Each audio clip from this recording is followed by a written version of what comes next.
Hi friends, ఎలాగున్నారు? మీ జగన్. ఈరోజు టాపిక్ వచ్చి నిఫ్టీ వెయిటేజ్ ఎలాగుంటుంది, 50 స్టాక్స్ ఉంటాయి కదండి, ఏది ఎంత పర్సంటేజ్ లోని వస్తుందో అనేది మనము లైవ్ లోని చూద్దాము. నెక్స్ట్ ఈ వీడియోకి వెళ్లే ముందు మన ఛానల్ ఎవరైనా సబ్స్క్రైబ్ చేసుకోకపోతే సబ్స్క్రైబ్ చేసుకోండి, షేర్ చేయండి, లైక్ చేయండి.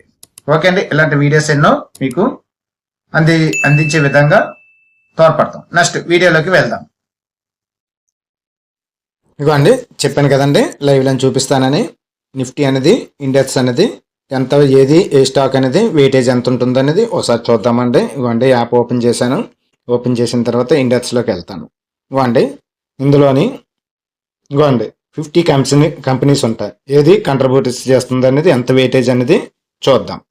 ఇదిగోండి, ఇవి 50 స్టాక్స్ కంపెనీస్ అనేది 50 స్టాక్స్ ఉన్నాయి. అందులోని HDFC, ICICI, Reliance, Infy, ITC, Bharti Airtel, L and T, TCS, ఎస్బీఐను, Axis bank, M and M, Kotak bank, Hindustan Unilever, Sun Pharma, HCL tech, Bajaj finance, Trent, NTPC, Tata motors, Maruti, power grid, Titan, ultra cement, Tata steel, tech Mahindra, BEL, Asian paints, Bajaj auto, ONGC, Grasim, Adani ports, Hindalco, coal India, Bajaj fin services, JSW, Wipro, doctor Reddy, Cipla, Shriram finance, Nestle India, Apollo hospitals, Eicher motors, HDFC life, industry bank, Adani enterprises, SBI life, Tata consumer, Britannia, BPCL, Tata motor, hero motor, ET motor, ఇవన్నీ కూడాను 50 stocks అనేది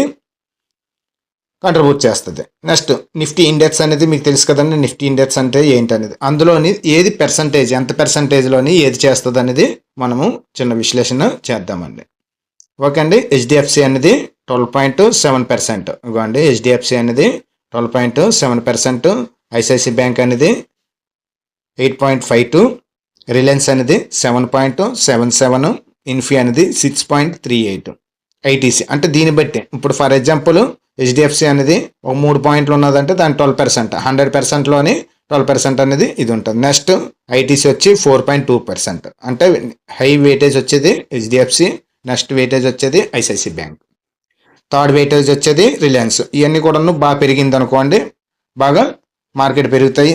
తగ్గిందంటే అది అలాగా. Next ITC, Bharti Airtel అంతా 4.01%, L&T 4%, TCS అనేది 3.94%, SBI అనేది 2.88%, axis bank 2.86%, ఎంఎండ్ఎం అనేది ఇంత పెద్ద స్టాక్ అయినా కూడాను 2.51, అంటే